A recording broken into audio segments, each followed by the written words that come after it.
I'm going to preview the Baylor versus UCF football game, which will be played November 1st at 11 a.m. Central Time on ESPNU. The spread for the game is Baylor by 4.5. The over/under 60.5. And I apologize for looking down because I cannot memorize all this stuff. And you can also watch the game, like go through the ESPN app, like go to ESPN Plus, and then search Baylor from there. If you don't, in case you don't get ESPNU, just let you know. Obviously, Baylor is coming off a loss to Cincinnati. They're 4-4 overall, and the final score was 41-20, and Baylor was actually down 24-0, but they rallied back to make a one possession game. But then from there, Cincinnati just took over, and they're 2-3 in the Big 12, while UCF is coming off of a bye week, and they're 4-3 overall, 1-3 in the Big 12. And their last game was against West Virginia, which that was an easy win to say the least in Orlando, Florida, 45-13. So they have 1 week to prepare for the game, and we'll see about the injury status for both these teams, like Wednesday night and then going into the game, obviously. Just so you know. And I'll put the outlook on UCF football in the description below so y'all could see it. They run like a spread offense. They do average 30.7 points per game. They're giving up like 41 tackles for loss, 10 sacks, 4 interceptions, 4 fumbles, 208.1 rushing yards per game, 237 passing yards per game. But you gotta keep in mind who have they played and who their wins are over, to be honest, because they beat all the teams that they should. I mean, they beat Jacksonville State by 1 possession, and then they beat an FCS opponent. Then they beat North Carolina, who's bad, and then West Virginia. Though they did push Kansas, and then they kind of made it closer than it really was against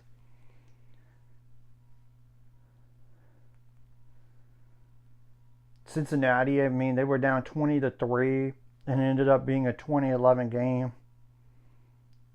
And the only other loss for UCF this year was against Kansas State, and that was a 2-touchdown loss, 34-20. Seriously, you know. So anyway, back to where I was. Like time possession, 31 minutes, 27 seconds, 36 for one-on-one on third down, 15 for 24 on fourth down, 147 first downs, 26 pass breakups allowed, and 13 quarterback hurries. So 2 deep on the offensive line, which I know there's a guy reportedly as of right now that's questionable, 306.5 pounds. Now they've had some quarterback injury trouble, but I think the starter is going to be Tavon Jackson, number 2, 6 foot, 212-pound quarterback. That's a junior. 103 completions out of 158 attempts for 1,183 yards with 5 touchdowns and 2 interceptions, and 29 rushing attempts for 65 yards with 3 touchdowns. They have also played like 2 other quarterbacks, as you could tell, with like Cam Fancher, number 14, 6 foot 2 inch, 200-pound quarterback. That's a senior. 41 completions out of 72 attempts for 333 yards, and 31 rushing attempts for 170 yards with 1 touchdown. And Ja'Cory Brown as well, just for a little bit. Like number 11, 6 foot, 220-pound quarterback. That's a junior. 3 completions out of 5 attempts for 97 yards with 1 touchdown, 1 interception, and 16 rushing attempts for 142 yards with 2 touchdowns. But like I said, I expect the first guy I mentioned is going to be a starter. Yeah, they have had injury issues. Now, they do have 2 running backs that have over 400 yards rushing on the year. The first one, Miles Montgomery, number 22, 5'11 inch, 205-pound running back. That's a senior, 100 rushing attempts for 522 yards with 3 touchdowns and 12 receptions for 128 yards. And Jaden Nixon, number 5, 5'10 inch, 185-pound running back. That's a senior, 32 rushing attempts for 405 yards with 6 touchdowns and 10 receptions for 54 yards. Then there's like one other guy we're going to go ahead and mention in case he does play, is Stacey Gage, number 21, 5'11", 210-pound running back. That's a freshman, 13 rushing attempts for 63 yards with 1 touchdown and 1 reception for 5 yards. Now they do have like 2 guys over 200 yards receiving on the year, and that's Dwayne Thomas Jr., number 7, 5'8", 275-pound wide receiver. That is a junior. 30 receptions for 316 yards and 6 rushing attempts for 9 yards. And G.J. Black, number 9, 6'3", 195-pound wide receiver. That's a junior. 17 receptions for 240 yards with 2 touchdowns. And they do have like a few other guys over. Some other guys over 100 yards receiving, which I'm going to go over those real fast. And Dylan Wade, number 0, 6'2", 240-pound tight end. That's a junior. 18 receptions for 188 yards with 1 touchdown. Chris Dumercant, number 13, 6'1", 187-pound wide receiver. That's a senior. 14 receptions for 177 yards with 2 touchdowns and 2 rushing attempts for 16 yards.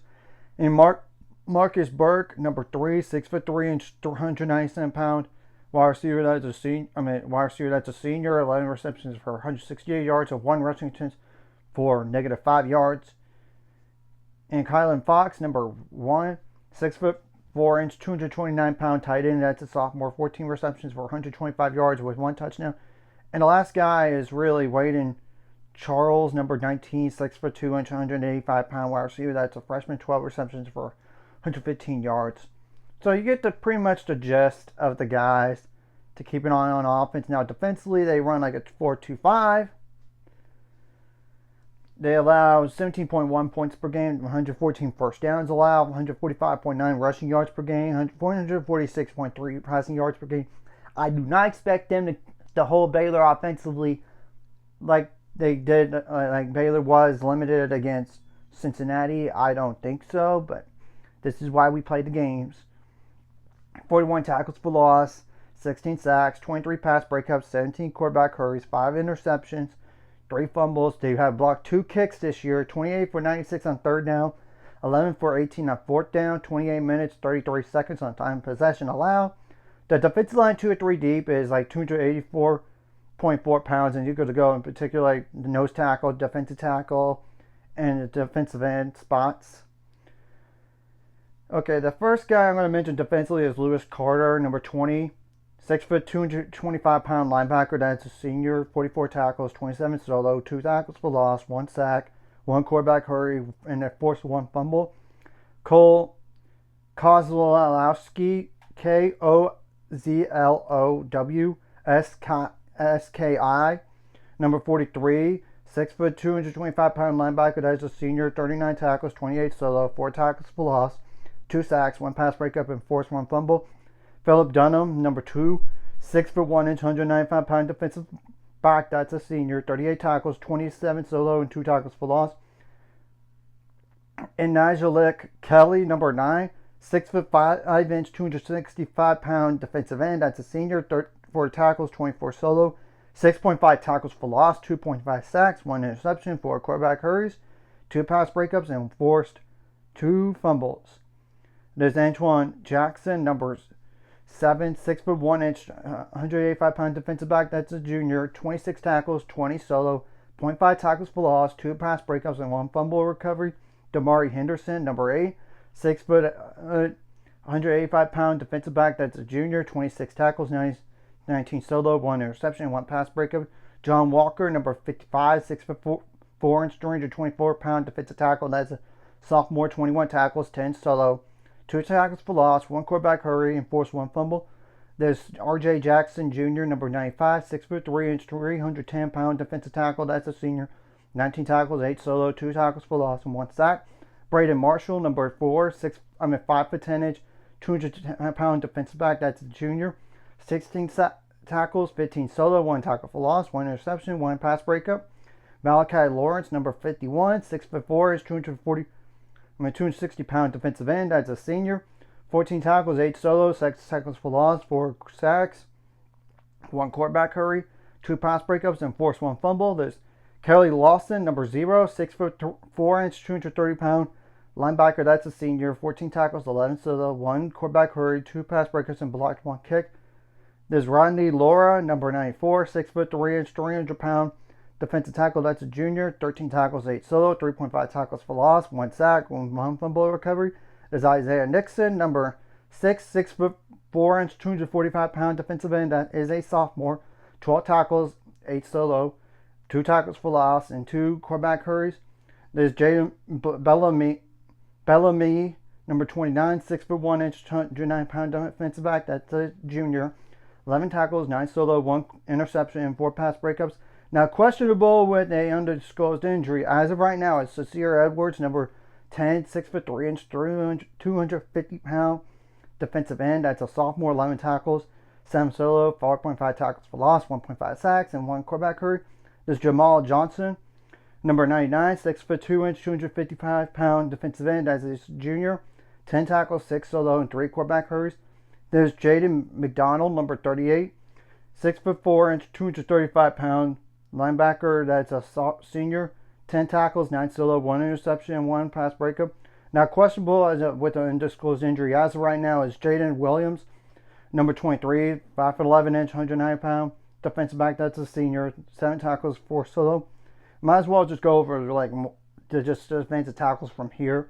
And Derek LeBlanc, number 88, 6'5", 310-pound defensive tackle. That's a sophomore. 6 tackles, 4 solo, 1.5 tackles for loss, and 1 sack. And really one more guy, and that's Trenton Turner, number 54, 6'2", 220-pound defensive tackle. That's a freshman. 2 tackles, 1 solo. Now, their commonly used kicker is No Rulas, number 16.